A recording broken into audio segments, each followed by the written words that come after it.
Okay, so first of all, I like Marvel Rivals. I know, I give it a lot of criticism, but that's because I care about it. You know, if you love something, it's best to critique it in ways that it can improve upon itself. Now, with that being said, I'm gonna go back to talking shit about this game.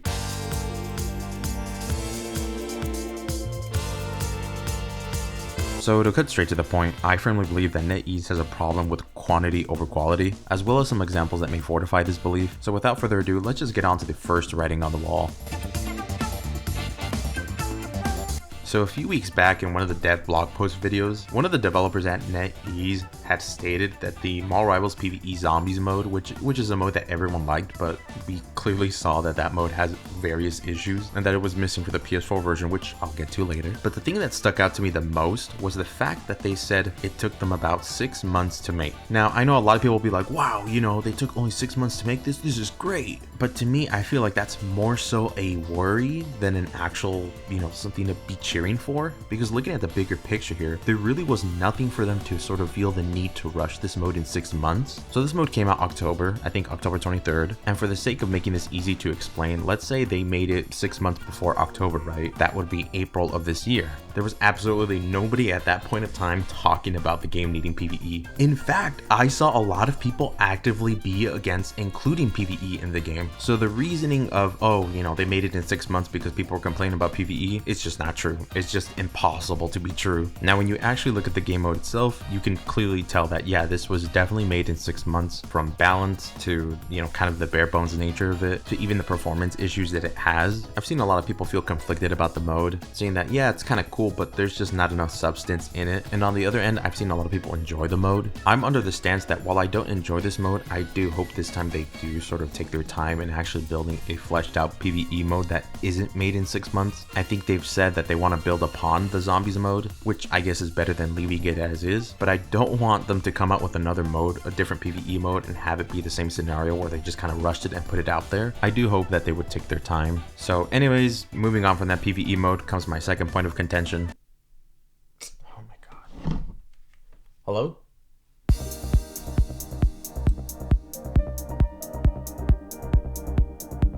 So to start off this topic, I just wanted to say that balancing a game is not easy. It is pretty hard, especially when it comes to a live service game where things are always changing left and right with new content being added, content in this case being characters. And I know that when it comes to balance changes, it takes time to sort of analyze and see how things are and how to adjust certain things.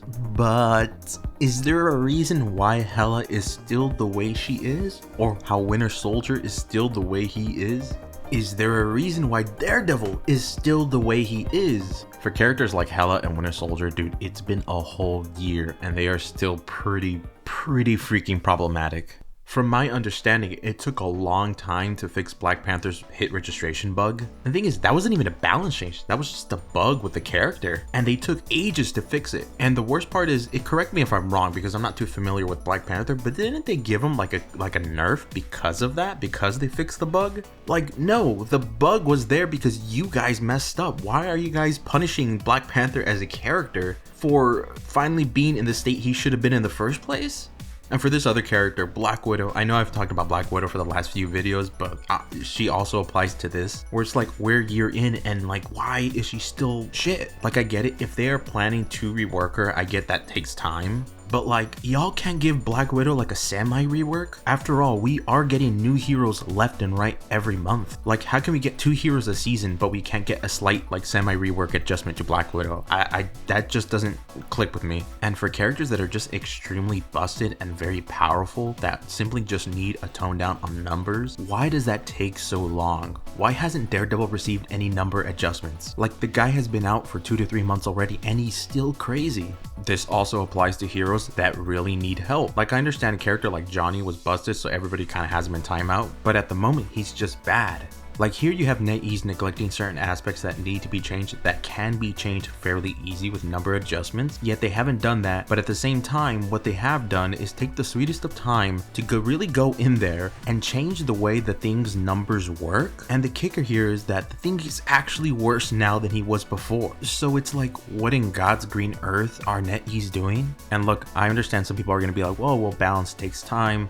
Maybe they just need a little bit more time to analyze. Maybe, you know, they're just seeing how the meta shift. And with that, I agree by default. In general, I agree with that. Balance when it comes to any game, be it, different genres or whatever, it takes time. You can't just rush into it. However, these are the same guys that are adding a team up every season like if it's the team up of the week. Like, I'm sorry. You cannot sit there and tell me that NetEase is being very methodical and careful with what they're doing in terms of balance, because if that were the case, they would not be just throwing new team ups left and right in our faces every season, nor removing certain team ups or just changing them completely into like different characters within that same team up. But to get with the whole quantity over quality aspect, there are a lot of heroes that have come out recently that are just busted right now. Daredevil, Angela, Gambit, and for characters like Blade's case, which I've already talked about in my last video, he's just very weak. Like, this dude has been out since August and he hasn't even received a good buff yet. And Gambit, oh Gambit. Like I said before, I have no idea how somebody at NetEase could have looked at Gambit and be like, yeah, this is good, send it. Like, I understand certain developers not expecting for certain characters to bust their game, but how can you legit not look at Gambit's numbers and what he does, and especially I'm assuming which they playtest the character, and being like, yeah, this character is overtuned. But nah, they just shipped him as is. They were just like, just throw it out there. We'll nerf him in the next 8 months.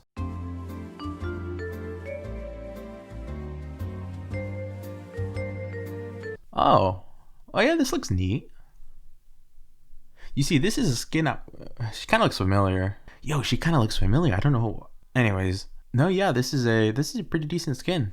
Wasn't there like concept art for this like a while back ago? Let me see. Oh yeah, it was these skins, huh? Wait. Yo, I just realized this. Why does Luna look like a Danganronpa character? Yo, she's even standing just like one.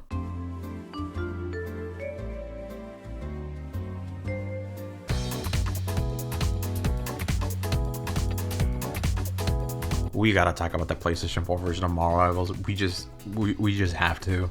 Look, for those of you who are watching that are on PC, Xbox, PlayStation, just console in general, anything that is not the PS4 version, I understand how you might not care about this, but this isn't about that. This is more so about how the PlayStation 4 version of the game came out, and man, oh man, I just have no words for that version. That has got to be one of the worst ports I have ever seen in my life. Like, we are talking about a worse port than like all those other multiplayer games that got ported onto Nintendo Switch 1, because yeah, they may look ugly, but at least they run and they function more properly than what we've been seeing with Marvel Rivals on PS4, like being on YouTube and shorts, whatever. All the crazy stuff you see, it's just mind-blowing. Like, look, I know the PlayStation 4 is like, what, 12 years old by now? It came out 2013. But you look at a game like Marvel Rivals, and it isn't the most visually impressive game. And I know visuals aren't everything when it matters when it comes to performance, but there's no reason for the game to be running like a slideshow, or characters falling off the map, or the game completely crashing. Here's the thing, Marvel Rivals was made with a game engine called Unreal Engine. For those of you who don't know, this engine is kind of commonly used within the entire game industry.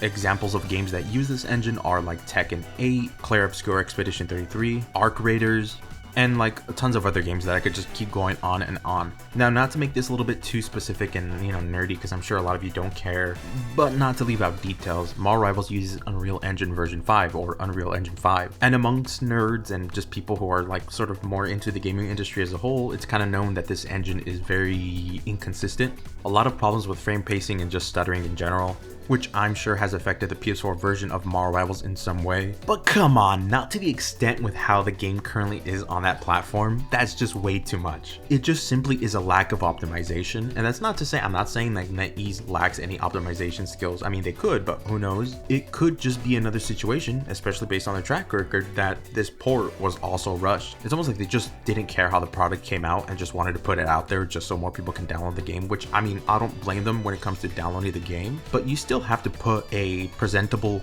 and decent product for people to like sort of indulge in. And I get it, yeah, it's free to play, but like still, that doesn't mean you could just churn out slop. And I think it's unfair to people that are in like the South America region, because I know that a lot of things are very expensive there, especially things like video games, and the same goes for regions such as South Africa. There are various more places, but for those two examples, technology like that is extremely expensive because of like imports and blah blah blah. But not to go on a tangent here, I just think it was very careless and messed up for NetEase to just put out schlop, especially when they could have just taken the extra time, give it a little bit more dev time to this PlayStation 4 port, and I think it would have come out to be decent at the very least. But instead they just put out a bad, lazy, and just inconsiderate port that I think people in those regions don't deserve. They deserve so much better. I mean, like, I hope at least Netease sort of patches it and stabilizes that version. But yeah, that's my take on the whole port. So moving on now, I just wanted to close this video off with giving my sort of theory of how their development is going, because on some departments, when I mean departments, I mean like categories of the game, be it balance or content, things are going at like a high rate, like the addition of heroes. But yeah, I would assume there's a separate balance team that is in charge of all the numbers and stuff like that are just moving at such a snail pace, unless they don't have a separate balance team and the balance team is the very same hero team that's actually designing them. I don't know. We don't know exactly what goes on in Netease, to be fair. But wait, even if that's the case, even if that actually is the case, wouldn't these same people be aware that whenever they release a heroes like Gambit, it's like, oh, you know, this guy's kind of overtuned and stuff like that. Like, I'm repeating myself, but I can't help but think, like, how would they not piece one and one together? You know what I mean? Unless there's this bizarre lack of communication and direction within the development team. Because from what I know, Netease has 3 different buildings, all in China, obviously. We don't know exactly how it's formatted when it comes to Mar rivals. Like, are they all developed within one building, or are different parts of the game developed through different sections of the building, or different buildings in this case? Like, to me, it feels like the approach Netease has when it comes to adding or changing things in the game is, if something is done, regardless of how it tastes, just send it out of the kitchen. Just throw it out there. If people are angry, just make another Jeff costume. To finally close off this video, that's kind of where I'm at in my headspace when it comes to how Netease is approaching development and balance. There's just this weird inconsistency between the two that it just feels like there's no communication going on internally. Obviously, I can't say if that's true or not, but it's only speculation at this point. Thank you guys for watching. Make sure to like and subscribe. It really helps me out and does the channel a service. So yeah, I'll see you guys on the next one. Please take care and be kind to each other. And yeah, peace.